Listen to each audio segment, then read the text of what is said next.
Hi friends, இன்றைக்கி பார்த்தீங்கன்னா சிதம்பரம் தான் வந்திருக்கேன். எதுக்கு வந்திருக்கேன்னு பார்த்தீங்கன்னா, பேங்க்கில் கொஞ்சம் வேலை இருக்குது. நெக்ஸ்ட்டு பார்த்தீங்கன்னா, நம்ம ஹவுஸ் வார்மிங் ஃபங்க்ஷன் வைக்கும்போது ஃபோட்டோ ஷூட்லாம் வச்சுருந்தோம். அந்த ஃபோட்டோஸ்லாம் எப்படி வந்திருக்கு, ஆல்பம் போட சொல்லலாமா அப்படின்னு சொல்லிட்டு அதையும் போயிட்டு செக் பண்ணோம்.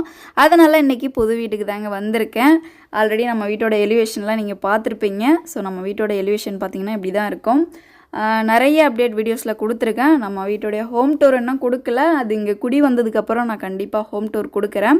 இப்போதைக்கு நான் வந்து கிராமத்தில் தான் ஸ்டே பண்ணிகிட்டு இருக்கிறதுனால வீக்லி ஒன் டைம் தான் நம்ம புது வீட்டுக்கு நம்மளே ஒரு விருந்தாளி போல் வந்து பார்த்துட்டு போகிறதா இருக்குது. ஸோ அதனால் நீங்கள் வந்து கொஞ்சம் வெயிட் பண்ணுங்கள். நான் ஹோம் டூர் கூடிய சீக்கிரத்தில் கொடுக்குறேன். நெக்ஸ்ட்டு பார்த்தீங்கன்னா, இப்போ உள்ள என்ட்ரி ஆனதுமே நம்ம ஃபங்க்ஷனுக்கு மீந்திருந்த தேங்காய் இருக்குது பார்த்தீங்களா, அந்த தேங்காவெல்லாம் உடச்சி காய வச்சு நெக்ஸ்ட்டு கொண்டு வந்து ஹால்லே பார்த்தீங்கன்னா காத்தோட்டமாக ஃபேனில் போட்டு விட்டாச்சு. ஏன்னு பார்த்தீங்கன்னா, பூர்ணம் பூத்து கருப்பாக போயிடுச்சுன்னா எண்ணெய் வந்து கருப்பாக போயிடும். அதனால் அது வந்து பூர்ணம் பூக்காமல் காத்தோட்டமாக நல்லா இருக்கணும் தேங்காய். நம்ம வீட்டு ஹவுஸ் வார்மிங் ஃபங்க்ஷனுக்கு பார்த்தீங்கன்னா 250 தேங்காய் மட்டும்தாங்க காசு கொடுத்து வாங்கினோம். மீதி 250 தேங்காய் பார்த்தீங்கன்னா அம்மா வீட்டில் அறுத்து அங்கேருந்து எடுத்துகிட்டு வந்து நீங்கள் வீடியோஸ்லாம் பார்த்துருப்பீங்க. நான் ஷார்ட்ஸில் கொடுத்துருப்பேன், பிளாக்லேயும் கொடுத்துருப்பேன். அதில் மீந்திருந்த தேங்காய் தான் பார்த்தீங்கன்னா இப்போ உடச்சி சூப்பராக பார்த்தீங்கன்னா காய வச்சாச்சு. இதை இப்போ போகும்போது வீட்டுக்கு எடுத்துகிட்டு போயிட்டு தேங்காய் நாடி நம்ம வந்து வீட்டுக்கு யூஸ்ஃபுல்லாக வச்சுக்க போகிறோம். நெக்ஸ்ட்டு பார்த்தீங்கன்னா என்னோடய ஹஸ்பண்ட் வந்து சேமியா கிண்டி சாப்பிட்ருக்காங்க காலையில். நான் வீட்டிலேருந்து வரும்போதே பார்த்தீங்கன்னா தயிர் சாதமும் உருளைக்கிழங்கு பொரியலும் எடுத்துகிட்டு வந்திருந்தேன் மதியத்துக்கு சாப்பிட்டுக்கலான்னு. வீட்டில் இருந்த மளிகை பொருள் எல்லாத்தையும் பார்த்தீங்கன்னா டப்பாவில் கொட்டி ஸ்டோர் பண்ணி சூப்பராக வச்சாச்சுங்க. ஆக்சுவலி இந்த டப்பா எல்லாம் நம்ம பழைய வீட்டில் இருந்து தான் எடுத்துகிட்டு வந்திருக்கோம், புதுசெல்லாம் வாங்கலை. பெஞ்சல் புயல் அப்போ பார்த்துருப்பீங்க, நான் முன்னாடி இருந்த பொருள் எல்லாத்தையும் எடுத்து வாஷ் பண்ணி ரிட்டன் காய வச்சு எல்லாமே எடுத்து ஸ்டோர் பண்ணி வச்சுருந்தேன். அதில் இருந்த பிளாஸ்டிக் டப்பா எல்லாமே பார்த்தீங்கன்னா திரும்ப வாஷ் பண்ணி எடுத்துகிட்டு வந்து மளிகை பொருள் எடுத்து வைக்க இப்போ யூஸ்ஃபுல்லாக இருக்குது. நெக்ஸ்ட்டு பார்த்தீங்கன்னா ஆயில் டப்பாவில் ஊற்றி வச்சாச்சு. அடுத்து பார்த்தீங்கன்னா அங்கேருந்து கொஞ்சம் பொருள் இங்கே எடுத்துகிட்டு வந்து வச்சுருந்தோம். அது எல்லாமே அப்படியே தான் இருக்குது. அதிகமாக குக்கிங் ஒர்க்கே போகல. ஆல்ரெடி நான் படைச்ச வீடியோ கொடுத்துருப்பேன், வீட்டு தெய்வத்துக்கு படைச்சிருப்போம், அன்னைக்கு சமைச்சது தாங்க. அதுக்கப்புறம்லாம் இங்கே அதிகமாக வந்து நான் ஸ்டே பண்ணவும் இல்லை, சமைக்கவும் இல்லை. ஏன்னா பசங்களுக்கு பார்த்திங்கன்னா சண்டே மட்டும்தான் லீவ் விட்றாங்க. அந்த ஒரு நாள் லீவில் கூட்டிகிட்டு போகிறது எனக்கு கஷ்டமாக இருக்குது. 2 நாள் லீவ் விட்டால் கூட்டிகிட்டு வந்துட்டு ஸ்டே பண்ணிவிட்டு போகலாம் அப்படின்ட்டு நானும் பார்த்திங்கன்னா அங்கேயே தான் இருக்கேன், இங்கே வரல. இந்த குத்து விளக்கெல்லாம் பார்த்திங்கன்னா இப்போ எடுத்து வாஷ் பண்ணி வைக்கணும். பெட்ரூமில் பார்த்தீங்கன்னா மளிகை பொருள் ஐட்டம் மட்டும்தான் இருந்துச்சு, அது எல்லாமே எடுத்தாச்சு. இப்போதைக்கு அரிசியும் ஆர்கேஜி நெய்யும் ஆயில் ஐட்டம் இது 3 தாங்க இருக்குது. மற்றது எல்லாமே நம்ம வந்து கிச்சனில் எடுத்து அழகாக அடுக்கி வச்சிட்டோம். அங்கேருந்து மளிகை பொருளும் இங்கே கிராமத்துக்கு கொண்டு வந்தாச்சு பாதிக்கு. மாஸ்டர் பெட்ரூமை பொறுத்த வரைக்கும் இங்கே பெட்டு மட்டும்தான் இருக்கும், வேறு எதுவுமே கிடையாது. இங்கேருந்து இப்போ நாங்கள் 2 பேருமே பார்த்தீங்கன்னா சிதம்பரம் கிளம்பியாச்சு. எங்கே கிளம்பிட்டோன்னு பார்த்தீங்கன்னா SBI பேங்க்கு தாங்க கிளம்பியிருக்கோம். பேங்க் எதுக்கு கிளம்பியிருக்கோன்னா, என்னோடய ஹஸ்பண்டோடைய அக்கௌண்ட்லேருந்து அமௌண்ட் எடுக்க முடியல. அதனால் என்ன பண்ண போகிறோன்னு பார்த்தீங்கன்னா, என்னோடய அக்கௌண்ட்டுக்கு மணி ட்ரான்ஸ்ஃபர் பண்ணி நான் பார்த்தீங்கன்னா ஸ்லான் எழுதி கொடுத்து என்னோடய அக்கௌண்ட்டில் வர பணத்தை எடுத்துகிட்டு வரப்போகிறேன். சிதம்பரத்தில் பார்த்தீங்கன்னா எனக்கு வந்து அக்கௌண்ட்டே கிடையாதுங்க. சேத்தியாத்தோப், கம்மாபுரம் அந்த 2 ஊரில் தான் பார்த்தீங்கன்னா எனக்கு வந்து பேங்க்கில் அக்கௌண்ட் இருக்குது. இங்கே சிதம்பரம் சைடில் பேங்க் அக்கௌண்ட்டே கிடையாது. இந்த SBI அக்கௌண்ட்டில் எனக்கு எப்படி அக்கௌண்ட் ஓப்பன் ஆச்சுன்னு பார்த்தீங்கன்னா, நம்ம வீட்டுக்கு லோன் பார்த்தீங்கன்னா SBIயில் தான் கொடுத்துருக்காங்க. அதனால் என் பேரில் அக்கௌண்ட் ஓப்பன் ஆகிருக்குன்னு சொன்னாங்க. நெக்ஸ்ட்டு பார்த்தீங்கன்னா நானும் ஓப்பன் பண்ணிட்டேன். இப்போ டோக்கன் பார்த்தீங்கன்னா 63வது டோக்கனில் வெயிட் பண்ணிகிட்ருக்கேன். என்னோடய அக்கௌண்ட்டுக்கு இப்போ மணி வந்து ட்ரான்ஸ்ஃபர் ஆகிடுச்சு. நான் இப்போ எழுதி கொடுத்துருக்கேன். நெக்ஸ்ட்டு வெயிட் பண்ணி டோக்கன் பிரகாரம் பணத்தை வாங்கிட்டு வந்துட வேண்டியதான். அதே போல் பார்த்தீங்கன்னா அமௌண்ட்டும் பேங்க்லேருந்து வாங்கிட்டு வீட்டுக்கு கிளம்பியாச்சு. எந்த வழியாக போகிறோன்னு பார்த்தீங்கன்னா நடராஜர் கோவில் வழியாக தாங்க போகிறோம். தேரடின்னு சொல்லுவோம். இந்த தேரடி வழியாக தான் போகிறோம். நானும் எப்போ சிதம்பரம் வந்தாலும் நடராஜர் கோவிலுக்கு போயிட்டு நடராஜரை ஒரு தரிசனம் பண்ணணும்னு நினைப்பேன். ஆக்சுவலி 12:30 மணிக்கு நட சாத்திட்டாங்கன்னா 4:30 மணி வரைக்கும் பார்த்தீங்கன்னா திறக்க மாட்டாங்க.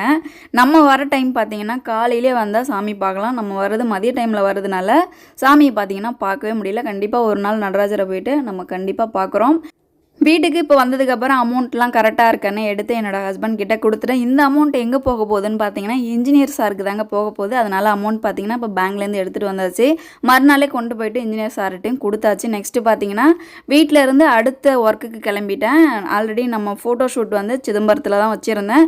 அதனால் ஸ்டுடியோக்கே போயிட்டு எந்தெந்த ஃபோட்டோஸ் தேவையில்லாத ஃபோட்டோஸ் எல்லாமே டெலீட் பண்ணிவிட்டு எவ்வளோ ரோல் வந்திருக்கு, நீங்கள் ஆல்பம் போட்டுருங்க அப்படின்னு சொல்லி நம்ம வந்து கன்ஃபார்ம் பண்ணிட்டு வரதுக்காக பார்த்தீங்கன்னா அடுத்த ஒர்க்கு வீட்டுக்கு கொண்டு போய்ட்டு அமௌண்ட்லாம் வச்சுட்டு நெக்ஸ்ட்டு உடனே கிளம்பி ஸ்டுடியோவுக்கு வந்து இங்கேயும் வேலையை முடிச்சுட்டு இங்கேருந்து வீட்டுக்கு கிளம்பி வந்துட்டேன். 2 டைம் பார்த்தீங்கன்னா சிதம்பரம் வந்துட்டு நம்ம வீட்டுக்கு போனேன்.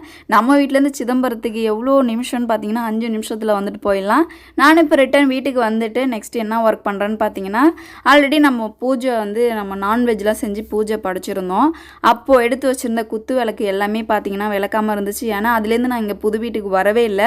இன்றைக்கி தான் ரீசெண்டாக வந்ததுனால எல்லா விளக்கையும் வாஷ் பண்ணி வச்சிடலான்ட்டு எல்லா குத்து விளக்கையும் பார்த்தீங்கன்னா எடுத்து வாஷ் பண்ணி நானும் பார்த்தீங்கன்னா சூப்பராக தண்ணி வடிகட்டினதுக்கப்புறம் பெட்ரூமில் காய வச்சிடலான்ட்டு நானும் இப்போ எடுத்துகிட்டு வந்து பெட்ரூமில் பார்த்தீங்கன்னா சாக்கு போட்டு அது மேலே எடுத்து கவுத்தி வச்சிட்டேன். இது 2 நாள் கிட்டத்தட்ட அப்படியே காஞ்சிச்சுன்னா எடுத்து நம்ம பூஜை ரூம்லேயே ஸ்டோர் பண்ணி வச்சிடலாம். அடுத்த நாள் காலையிலே பார்த்தீங்கன்னா பரபரப்பாக போயிட்டுருக்கேன். எங்கே போயிட்டுருக்கேன்னு பார்த்தீங்கன்னா ஹாஸ்பிட்டலுக்கு தாங்க போயிட்டுருக்கேன்.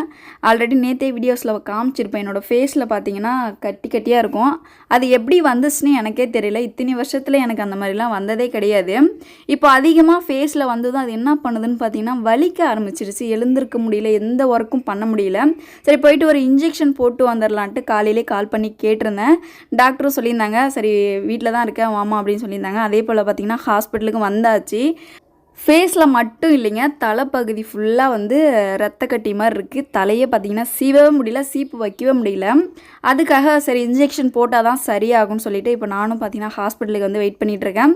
சாரும் பார்த்திங்கன்னா ஒரு கஸ்டமரை அட்டன் பண்ணிகிட்ருக்காங்க. சரி அவங்க பொறுமையாக வரட்டும்னு வெயிட் பண்ணிகிட்ருக்கேன். ஏன்னா நமக்கு என்ன தொந்தரவு பண்ணுதுன்னு கரெக்டாக நம்ம வந்து சொல்லணும். அதுக்கான ட்ரீட்மெண்ட் தான் சார் பார்த்திங்கன்னா கொடுப்பாங்க. நான் சொன்னதுக்காக என்ன செய்கிறாங்கன்னு பார்த்தீங்கன்னா ஃபஸ்ட்டு நரம்பு ஊசி ஒன்று கையில் போடுறாங்க. நெக்ஸ்ட்டு ஊசி இடுப்பில் ஒரு ஊசி, அடுத்து பார்த்தீங்கன்னா 10 வேளைக்கு மாத்திரை, ஒரு நாளைக்கு 3 வேளை மாத்திரை, அடுத்து பார்த்தீங்கன்னா 2 நாளைக்கு 2 வேளை மாத்திரை காலையில் நைட்டுக்கும். ஆல்ரெடி நீங்கள் என்னோடய விளாக்லாம் அப்டேட்டில் பார்த்துட்டு தான் இருக்கிறீங்க. இதுக்கு முன்னாடி நான் இந்த ஹாஸ்பிட்டலுக்கு எதுக்கு வந்தேன்னு உங்களுக்கே தெரியும். கதண்டு கடிச்சிருந்துச்சு என்ன. ஆல்ரெடி நான் தூங்கிட்டு இருக்கும்போதே பார்த்தீங்கன்னா கதண்டு வந்து மேலேருந்து விழுந்து கையில் வந்து கடிச்சு கை வந்து ரொம்ப வீங்கி போயிருந்தது.